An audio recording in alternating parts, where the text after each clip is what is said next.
Hello, bienvenue dans ce live, j'espère que vous allez bien. Je suis Sandrine Card, je suis très heureuse de vous retrouver ce soir. Et puis ce soir, on va parler de que faire en cas de grosse fatigue. Et je vais vous parler de 8 choses que je fais pour moi, pour mon plus grand bien dans ces cas-là. Hello Seb, bienvenue dans ce live. Donc, la première chose que je voudrais vous partager, et honnêtement la raison pour laquelle je fais cette vidéo aujourd'hui, c'est parce que moi-même, je me sens quand même très fatiguée. Là, ça fait 2 jours, je pense que vous l'avez vu.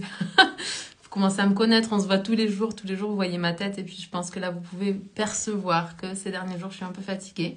Donc je me suis dit que c'était une bonne idée de partager les choses que moi je mets en place quand je me sens fatiguée.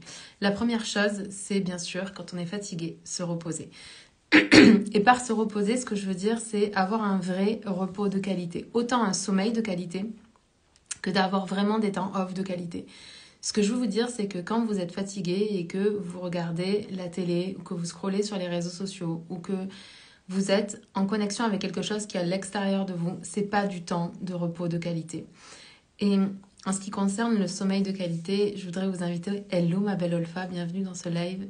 Ce que je voudrais vous inviter par rapport au fait de se reposer et d'avoir un sommeil de qualité, sachez que c'est beaucoup lié aux routines du matin et aux routines du soir que l'on a. Je pense que c'est très très très important, premièrement, d'augmenter le temps de sommeil quand on est fatigué, mais surtout de s'assurer d'avoir des routines du soir qui vont vous permettre de vous mettre dans un état de relaxation, dans un état dans lequel vous pouvez vraiment vous reposer.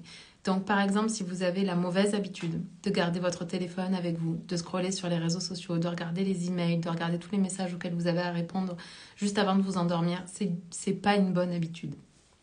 Dans un des lives que j'ai fait cette semaine ou la semaine dernière, je sais plus, je vous ai parlé du fait que moi pendant très longtemps, je gardais mon téléphone avec moi et que mon téléphone me servait de radio réveil, même si je mettais jamais le réveil, et plutôt d'horloge pour voir quelle heure il était quand je me réveillais dans la nuit. Donc, suite à ça, quand j'ai pris conscience de à quel point cette habitude avait un mauvais impact sur moi, sur ma vie, sur mon sommeil, sur la qualité même de mon sommeil, du coup j'ai décidé que mon téléphone resterait dans mon bureau. J'ai acheté un simulateur d'OB et je trouve que avoir un simulateur d'OB c'est une très très bonne chose. En tout cas moi je sais que dans ma vie ça a apporté beaucoup de bien-être et un sommeil de meilleure qualité parce que le fait de s'endormir progressivement avec la lumière qui décroît du simulateur de crépuscule et de se réveiller doucement le matin avec la lumière du simulateur d'OB qui nous réveille tout doucement. Je pense que c'est vraiment des choses, en tout cas moi c'est des choses qui ont vraiment favorisé mon sommeil et la qualité de mon sommeil. Donc c'est vraiment des habitudes que je vous invite à mettre en place. Ensuite, la deuxième chose que je voulais partager avec vous, c'est que dans les moments où on est fatigué, la première chose qu'on a tendance à faire, c'est boire un petit peu plus de café, un petit peu plus de thé, peut-être même de consommer de l'alcool ou de fumer des cigarettes. Et c'est définitivement, ces choses-là sont des excitants et ça fait que du coup, vous n'êtes pas en contact réel avec l'énergie réelle de votre corps. Donc quand vous sentez qu'une fatigue, elle dure plus d'1 ou 2 journées, je vous invite vraiment à ralentir, voire à carrément éviter, jusqu'à ce que vous vous sentiez ressourcé, tous les excitants pour être en contact réel avec votre énergie réelle. Ensuite, la troisième chose que je fais quand je sens que voilà, je suis un petit peu plus fatiguée, c'est que je vais aller consommer de l'eau minérale. Donc, si vous me connaissez, donc du coup, soit je filtre l'eau que je bois, parce que comme je déteste l'eau du robinet, je déteste l'odeur de javel qu'elle a, ça me tourne l'estomac, juste je ne peux pas boire l'eau directement qui sort du robinet, donc je la filtre. Ou alors, je bois de la Montroucou. Mais dans les cas de fatigue, je vais volontairement aller boire de l'eau minérale parce que tous les minéraux qui sont contenus dans l'eau sont peut-être des minéraux qui me manquent à ce moment-là, qui expliquent ma fatigue. Donc voilà, je vais faire une cure d'eau minérale. Quatrièmement, ce que je vais faire aussi, c'est mettre en place plus de stratégies de ressourcement. Même si j'ai plutôt l'habitude d'en avoir, je vais ouvrir, c'est comme si je vais changer la bascule en fait de ma journée. C'est-à-dire que quand je suis pleine d'énergie, forcément je passe plus à l'action et du coup j'ai un petit peu moins de stratégie de ressourcement. J'ai ce qu'il faut pour me permettre d'aller bien, d'être en forme en énergie. Mais quand je sens que je suis fatiguée, je vais basculer volontairement la balance en fait et je vais passer moins à l'action et je vais augmenter mes stratégies de ressourcement.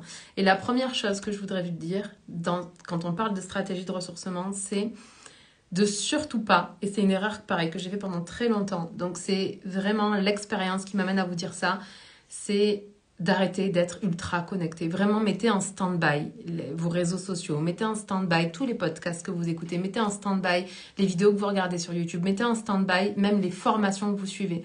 C'est vraiment pas un temps quand on est fatigué pour aller exciter la sphère mentale, cérébrale, parce qu'en fait, vous allez rentrer en résistance et vous allez rentrer dans une fatigue nerveuse. Donc, ce que je vous invite à faire, c'est aller prendre une marche, mais sans podcast, sans formation, sans rien, en fait, pour mettre, en fait, votre mental au repos. Parce que c'est la première chose à faire. Donc, allez prendre des marches, faites-vous couler un bain, prenez du temps off, vraiment du temps où vous faites juste rien du tout. Vous vous mettez sous le plaid sur votre canapé et vous regardez pas vos réseaux sociaux, vous regardez pas votre téléphone, vous regardez pas votre to-do list, vous regardez pas des séries sur Netflix, juste vous faites rien. Vous buvez juste un thé en conscience, mais c'est la seule chose que vous faites. Vous pouvez lire à ce moment-là. La lecture est extrêmement ressourçante, donc c'est peut-être une bonne chose, mais c'est pareil. C'est pas le moment pour lire des livres de développement personnel, c'est pas le moment pour lire des livres de productivité, c'est pas le moment pour lire des livres sur l'entrepreneuriat. C'est juste le moment là de lire une belle histoire, un roman feel good, des choses comme ça qui sont très légères et qui vont vous permettre vraiment de désactiver l'intensité du mental. Ensuite, en 5e point, un truc que j'adore faire, c'est faire des soins énergétiques. Soit je me fais des auto-soins, parce que je suis formée grâce à la belle Claudia. Et voilà, donc je vais me faire des auto-soins tous les jours. Là, je vais vraiment pas rater un seul jour. Et puis, je vais aller faire un soin énergétique par une autre personne aussi. 6e, ce que je vais faire, c'est que je vais mettre vraiment encore plus l'emphase sur manger beaucoup de fruits et de légumes et m'assurer que mon assiette est composée de tout un tas de couleurs pour avoir le maximum de vitamines et de minéraux dans mon alimentation.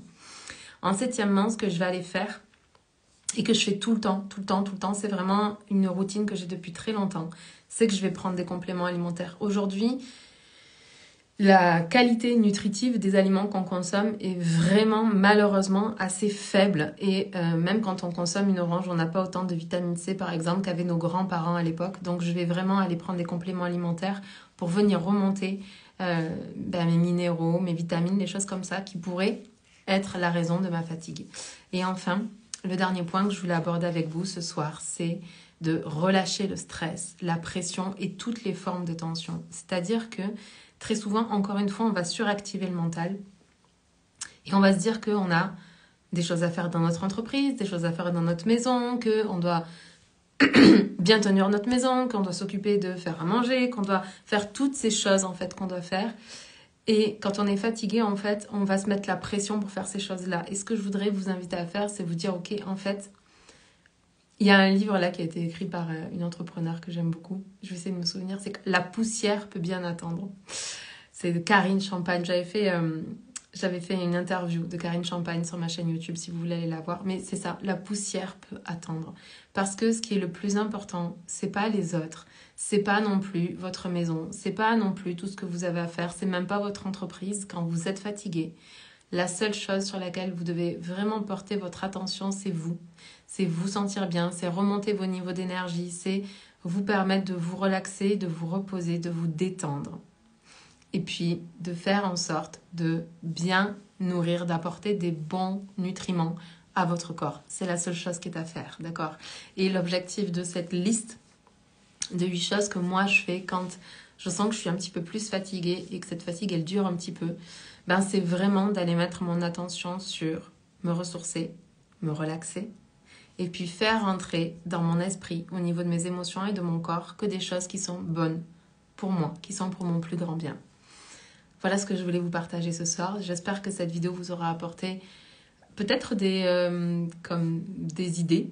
Peut-être qu'aujourd'hui, en ce moment, vous êtes fatigué et vous vous demandez comment faire pour sortir de cette fatigue-là. Donc j'espère qu'elle aura contribué et qu'elle vous aura donné quelques pistes de choses que peut-être vous aviez l'habitude de faire et que vous ne faites plus, ou peut-être de choses que vous n'avez jamais essayées et que peut-être ça serait le bon moment d'essayer.